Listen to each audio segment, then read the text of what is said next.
አንተ ነው የተናገርከው? አይ አይደለም። እና እሷ እንዳልሆነች በምን አባወቅ?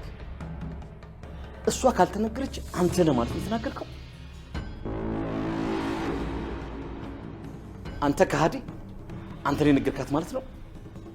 ሰማለህ? በቁምህ ነው ቆዳን የምገፋው። አንተ ላይ ትክዳለህ። አንተ ከሃዲ።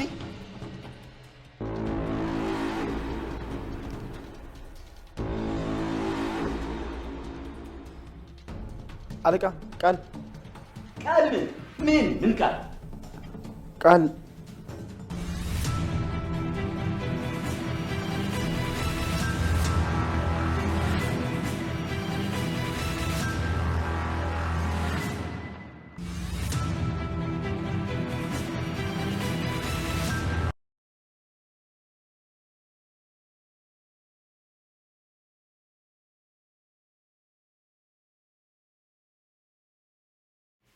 ሳሚ ታሪክ ሰራ። ቃል ራሷን ሳተች። እንዲሁም አቶ በኃይሉ ቃልን እያሰቃያት ይገኛል ማለት ነው። ሰላም ጤና ይስጥልን ውድና የተከበራችሁ የቻናሌ ተከታታዮች እንደምናላችሁ። ዛሬም በአደራ ድራማ መጥቻለሁ ማለት ነው። እናንተም እንደተለመደው ላይክ፣ ሼር፣ ኮሜንት እያደረጋችሁ አበረታቱኝ። ስለምታበረታቱኝም ከልብ አመሰግናለሁ እያልኩኝ እንግዲህ በክፍል 25 መጥቻለሁ ማለት ነው። በጣም አዳዲስ ነገሮችን ያየንበት ክፍል ነበረ። በዚህም ዳግምና ብሌን የተፋቀሩበት እንዲሁም ፍቅራቸውንም የተገላለጹበት ክፍል ነው። በዚህም ቃል ቅጥል ርር እያለችም በቅናት ጨጓራዋ እየተላጠ ይገኛል ማለት ነው። እናም በባለፈው ክፍል እንደተለመደው ቪዲዮም ያቆመው ማለት ነው በጣም በጉጉት ላይ ነበረ። ይህም ብሌን ዳግምን እየለመነችውም ነበረ። ሰላም አሁን ላይ ወደ አእምሮ በሽተኛ ዶክተር ሄዳለች። በአሁኑ ሰዓት ቤቱ ሊወረኝ ነው፣ ባክህን አብረን እናሳልፍ እያለችውም ነበረ። በዚህም ዳግምን ለማሳት ዳር እያለች ባለችበት ሰዓት ነበረ ቪዲዮ ያቆመው። ዛሬስ ምን ተከሰተ፣ ምን ተፈጠረ የሚለውን የምናይና የምንመለከት ይሆናል ማለት ነው። ታዲያ ዳግምም እንደተለመደው አንቺ አትመጥኝኝም፣ በጭራሽ ከአንቺ ጋር እንደዚህ አይነት ነገርም ላሳልፍ አልፈልግም በማለትም አመነጫጭቆ ሊያስወጣት ሲልም እሷም ደግሞ ያው ከዛች ገረድ እኔ በምን አንሳለው እያለችም ብሌንን በመነካካትም እየተሳደበችም ነበረ። በነገሩ ግን ዳግም አሁን ላይም በቃ ጭራሽ ከሷ ጋር እኩል ልትሆኚ አትችይም በማለትም እያመነጫጨቀ አስወጥቷታል። በዚህም እንግዲህ ብሌንም ያው ሰላምን አድርሳ ከተመለሰች በኋላ ወደ ቤት ለመመለስም ለመግባትም በጣም ተቸግራም ነበረ። ታዲያ አሁን ላይም ከዳግም ጋር ልሂድ እስኪ ያው ጥሩ ጊዜ ማሳልፋለሁ ከክፍሉ ይኖር እንደሆን እያለች በምትጨነቅበት ሰዓትም አጅሪት አስመሳያ ቃል ነበረች ወጣች ማለት ነው። ምንም እንደተሰደበችና እንዳልተመነጫጨቀች ሆና እንግዲህ የወጣች ማለት ነው። ስትወጣም ብሌንን ባየቻት ሰዓትም ለማናደድ ሞክራለች። ወይኔ ብታይ እኔና ዳግም ያሳለፍነው ጊዜ እንዴት እንደምነግርሽ፣ ግን እኮ እህቴ ስለሆንሽ ነው እንጂ ይህን ሚስጥር ብዬ የነገርኩሽ በጭራሽ በሌላ እንዳትወስጅብኝ። በአሁኑ ሰዓት እናቷ ታማ ልክ እንደዚህ አይነት ነገር ለምን ታደርጋለች እንዳትታዘብኝ እያለችም እንግዲህ ውስጧን እየነገረቻትም ነበረ። ነገር ግን ብሌን በዚህ ሰዓት ግራ ተጋብታ ነበር። እንዴት ሊሆን ይችላል? ዳግም ከአንቺ ጋር ጊዜ አሳለፈ ወይ ጉድ እያለችም በንዴትና በብስጭትም እያዳመጠቻትም ነበረ። እንግዲህ ቅጥል ርር በምትልበት ሰዓትም ቃል በጣም ደስ ይላታል ማለት ነው። ገና ታለቅሻለሽ፣ ገና ትናደጃለሽ እያለችም እንዴት ነው ከሚወዱት ሰው ጋር እንዴት መታደር ነው በእንደዚህ አይነት ነገር ጊዜ ሲታለፍ እያለችም እንግዲህ ብዙ ነገር ትቀባጥራለች። በዚህም ይህን ነገር የሰማችው ብሌንም እያለቃቀሰች ወደ ቤት ገብታለች ማለት ነው። እንግዲህ እያለቀሰች በምትደርስበት ሰዓትም ለምንድን ነው የምታለቅሽው? እንዴት ነው ያው ዳግም እና እኔ ባሳለፍነው ጊዜ ተጸጽተሽ እና እንዲሁም አልቅሰሽ ነው እንዴ? ደግሞ እኮ ያዝንልሻል ማዝንላትም እንደ እህትነት ነው እንጂ እንደ ሌላ አይደለም ብሎሻል በማለትም ያልተባለ እያነበበችም የነገረቻትም ነበር። ነገር ግን ብሌን ከዚህ ላይ ነቅታለች ማለት ነው።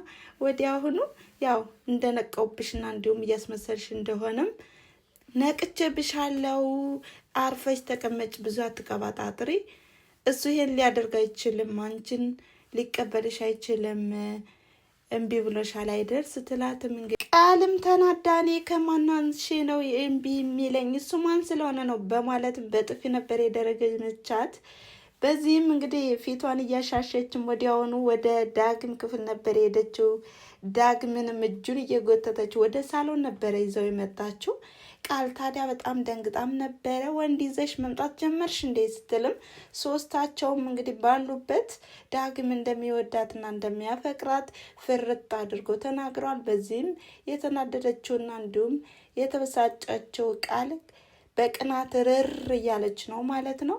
እኔ ከማናንሼ ነው እኔ ከብሌን እንዴት አንሳለው አሳይሻለሁ እያለችም እንግዲህ ጨጓራ የተላጠ በሚል ሰበብ ታብሌት እንግዲህ ታብሌቱን እየዋጠችውም ነበር ከኔን ማለት ነው። እና በጣም ነው ደስ የሚለው። በሌላ በኩል ደግሞ አስመሳያ የነገነት ጎረቤት አሁን ላይ ያቶ በኃይሉ ተላላኪ ሆና የተቀጠረችውም እንዴትና በምን ሁኔታ ተደወለልሽ እንዴት ነው እስኪ ንገሪኝ ያለችም እያወጣጣቻትም ነበረ። አቶ በኃይሉም እየከፈላትም ነው እንግዲህ ይህን ነገርም ያው አጥብቀሽ ስሪ፣ ማን እንደደወለላት አጣርተሽ ንገሪኝ በማለት በፖስታ የታሸገ በርካታ ገንዘቦችን ሰጥቷታል። በዚህም በጣም ደስ ብሏታል ማለት ነው። ሀሳብ አይግባ እኔ ስራውን እሰራለሁ በማለትም ያው ተባብላ በመጣችበት መንገድ አሁን ላይ ገነትን ለማውጣጣት ሞክራለች። ነገር ግን ገነትም ቢሆን በማናውቀው ነገር መፍረድ የለብንም፣ ይህን ነገር መናገር የለብኝም ማለት ነው እያለችም ዳር ዳር ብትልም እንኳን ያው ጎረቤት ጥሩ መስላ በመቅረብም እንዴ ከኔ የምትደብቂው ነገር አለ እንዴ ሚስጥር እየደበቅሽ ነው እንዴ በማለትም እንግዲህ ያወጣጣቻትም ነበረ። በሌላ በኩል አቶ በኃይሉ አሁን ላይ ለሰላም እና ብሌንና ሰላም እናትና ልጅ መሆናቸውን ማን የተናገረ እያለም እያመሰለሰለ ነው። ይህንም ልታደርግ የምትችለው ቃል መሆን አለባት እያለም ከዚህ በፊት ያው በፐርሰንት አካፍለኝ ያለችውን ብርም እያስታወሰም ነበረ። ማን ሊሆን ይችላል እሷ ናት የሚሆነው እያለም እየፎከረላትና ይዛተባትም ነበረ። በሌላ በኩልም ዳግምና ብሌንም እፍ ያለ ፍቅር ላይ ናቸው ማለት ነው፣ አፍላ ፍቅር ላይ። ነገር ግን ቃል ያው በአሁኑ ሰዓትም ጥሩ ሁኔታ ላይ እንዳልሆነችም እየተናገሩም ነበረ። ብሌንም ያው አሁን ላይ እንዳትጎዳኝ ወድቄ የምሰበርበት ተራራ ላይ ነው የሰቀልከኝ እያለችም ዳግምን እያስጠነቀቀችውም ነበረ። ዳግምም እንዲሁ የኔ ስስት የኔ ሁሉ ነገር በምን አቅሜ ነው የምጎዳሽ፣ አንቺንም አልጎዳሽም እያለ ቃል እየገባላት ነው። በሌላ በኩል አሁን ላይም ያው ቃል እርር ቅጥል እያለች ባለችበት ሰዓትም ዳግምንና ብሌንም ጠርፎ ለመጣል እየፎከረች ባለችበት አቶ በኃይሉም እንግዲህ ከስራ ባልደረባውም ጋር ከሳሚ ጋር ነበረ እሳት ለብሰው እሳት ጎርሶ የመጣው። በዚህም እንደደረሰ የጥፊ ቅምሻ ነበር ያቀመሳት። በጣም ገርሟታል። ምንድን ነው ከምን ተነስተህ ነው የምትመታኝ ስትለውም እሱም ደግሞ ጸጥ በይ የመናገር መብቱ አልተፈቀደልሽም እያለም እንግዲህ ያው በመዘፍዘፊያ ውሃ በማቅረብም እየነካከሯትም ነበረ። በዚህ ሰዓት ግን ቃል አረ ምንድን ነው ያጠፋሁትን ጥፋት በማለትም በመናገርም ላይ ሳለችም አሁንም አቶ በኃይሉም እየፎከረባትም ነበረ። አሁን ላይ ትዝ ሲልሽ ራስሽ ትናገሪያለሽ፣ ለምንድን ነው የብሌንና የሰላምን እናትና ልጅ መሆናቸውን የተናገርሽ? ሚስጥር አባክነሻል በማለትም እንግዲህ እየፎከረባትም ነበረ። ነገር ግን ሳሚ እሱ አይደለችም የተናገረች በማለትም ሲመልስለትም አቶ በኃይሉም አንተ ነህ ማለት ነው የተናገርከው፣ አንተ ካዲ እኔን ነው እንዴት ለምን ትክደኛለህ? በማለትም እንግዲህ ሁለታቸውም ተፋጠዋል። በዚህ መሀል ግን ቃል እንደተዘፈዘፈች ስለሆነች በጣም ደንግጦም ሳሚ ቃል እያለም እየተርበተበተ ሁለታቸውን በመፋጠጥ ላይ ናቸው ማለት ነው። ታዲያ አሁን ላይ ቃልም ከዛ ውሃ ላይ ናት እንግዲህ ራሷን መሳቷ ነው ማለት ነው። በቀጣይ ቪዲዮስ በምን አይነት መንገድ ይመጡ ይሆን? አሁን ላይ አቶ በኃይሉና ሳሚ ናቸው ማለት ነው የሚፋጠጡ። ነገር ግን ሳሚ እኔ አይደለሁም በማለትም እንግዲህ ተናግሯል። ነገር ግን አሁን ላይ አቶ በኃይሉና ሳሚ በጣም እንግዲህ ጦርነቱን ጀምረውታል ማለት ነው። ምክንያቱም አቶ በኃይሉን እየፎከረበትም ነበረ።